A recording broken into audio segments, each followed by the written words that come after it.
Ya. Kuna kijana hapa nataka kuonyesha. Na pia munisaidie kutambua ni nani. Sijui kama ni kijana ama ni mzee.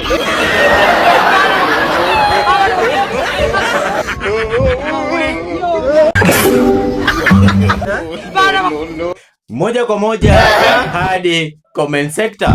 Wa Kenya wanasemaje kuhusu huyu mtoto mzee? Baba Njeri, hata ukijifanya aje, lazima ulipe rent.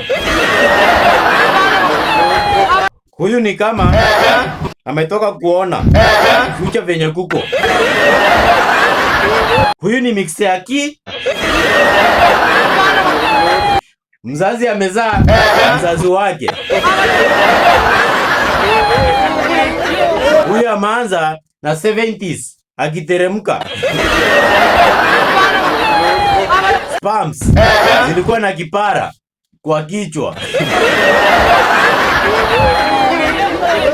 Huyu ni mtoto ama ni chief? Huyu akuwe tu waziri wa watoto. Huyu badala ya kulilia Cocomelon analilia news.